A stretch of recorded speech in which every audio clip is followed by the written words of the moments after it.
First మీరు BRS సంగతి చూసుకోరి. తెరవనికి ఏం జరుగుతుందో, కేసీఆర్ ఏం చేస్తుండో, ఏం చేయబోతుండో ఫస్ట్ దాన్ని గమనించండి.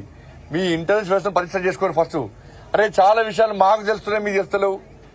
మీరు గదే గుడ్డి ఆలోచన ఉన్నారు. బీఆర్ఎస్ బీజేపీ ఒకటి అది చెప్పుకుంటేనే టైం పాస్ చేసే ప్రజలు ఎవరు నమ్మరు. హాస్పిటల్ ఎన్నికలు ఎవరు నమ్మరు. కొంత నమ్మించారు, దాని సక్సెస్ అయ్యారు, నమ్మించారు వాళ్ళు మోసం చేయడంలో. ఇప్పుడు నమ్మరు, ప్రజలు నమ్మరు. ఇప్పుడు ప్రజలు తెలంగాణ రాష్ట్ర అభివృద్ధి కోరుకుంటున్నారు. కాంగ్రెస్ పార్టీ ప్రభుత్వం ఏర్పడ కూడా కేంద్రంలో బీజేపీ ప్రభుత్వం ఏర్పడబోతుంది కాబట్టి ఈ ఎన్నికల్లో బీజేపీకి ఓటేయాలి. మనం తెలంగాణ రాష్ట్రాన్ని అభివృద్ధి చేసుకోవాలి, ఎక్కువ నిధులు తెచ్చుకోవాలి. ఎక్కువ నిధులు రావాలంటే, తెలంగాణ రాష్ట్రం అభివృద్ధి చెందాలంటే ఇలా బీజేపీ ఎంపీలను గెలిపించాలి. బీజేపీ ఎంపీలను గెలిస్తే బీజేపీ ఎంపీలు కొట్లాడి ఎక్కువ నిధులు తీసుకొస్తారు. అయిపోయింది, ఎన్నికల వాతావరణం అయిపోయింది. ఇప్పుడు అభివృద్ధి కావాలి మనకు. అప్పుల పాలైంది తెలంగాణ రాష్ట్రం. అప్పులు తీసుకోవాలి, సంక్షేమ పథకాలు అమలు కావాలి.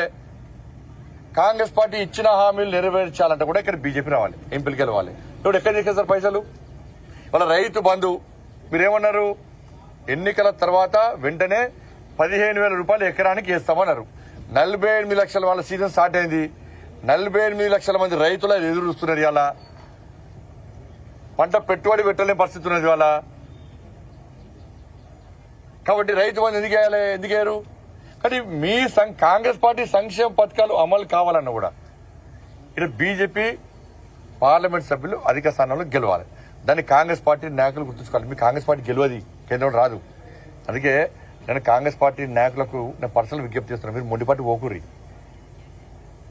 ఇక్కడ రాహుల్ గాంధీ శభాష్ అనాలే, సోనియా గాంధీ శభాష్ అని చెప్పి మీరు మొండిపాటుతోని మేము కొట్లాడి ఇంకోటి మధ్యలో గెలుచుడో, ఇలా ఎక్కువ స్థానాలు పార్లమెంట్ లో మీరు గెలవాలని చూస్తే మీకే మోసం, తెలంగాణ రాష్ట్ర ప్రభుత్వానికే మోసం జరుగుతుంది. దాన్ని గుర్తుంచుకోవాలి. మీరు మొండిపాటు పక్క పెట్టండి. ఇలా ఇక్కడ బీజేపీ గెలవాలని కోరుకోరు. మీరు గెలిస్తేనే మీరు రాష్ట్రంలో అధికారులు ఉంటారు, అభివృద్ధి మనం చేసుకుంటాం. అభివృద్ధి ద్వారా మేము కూడా సహకరిస్తాం. మోడీ గారికి ఎన్నికలు ఇవన్నీ ముఖ్యంగా, దానికి అభివృద్ధి ముఖ్యం. ఏ పార్టీ అధికారంలో కూడా అభివృద్ధి చేయాలనుకుంటారు. అటువంటి వ్యక్తికి ఇంకా మనం తెలంగాణ రాష్ట్రం నుంచి ఇంకా ప్రోత్సహించే ప్రయత్నం చేయాలి. ఎక్కువ ఎంపీలకి బీజేపీ మీరు కలిస్తే ఎక్కువ తీసుకొని మీరు మేము కలిసి ఎక్కువ తీసుకొచ్చుకుందాం. అట్లానే అనేది ఇప్పుడు బీఆర్ఎస్ వాళ్ళు 17 సీట్లు గెలుస్తామంటున్నారు, కాంగ్రెస్ వాళ్ళు 14 సీట్లు గెలుస్తామంటున్నారు. మేము 14 సీట్లు, ఎన్ని ఉన్నాయి సీట్లు? 17 సీట్లే ఉన్నాయి. ఇవన్నీ కలిస్తే 50 దాటుతున్నాయి వాళ్ళ. కాబట్టి నేను మళ్ళీ చెప్తున్నా, ప్రజలు ఏం కోరుకుంటారు అంటే గల్లీలో ఎవరు కూడా ఢిల్లీలో మోడీ గారు ఉండాలి ఈ దేశం కోసం. ఇది ప్రజల ఆలోచన, ప్రజల విధానం, ప్రజల నినాదం.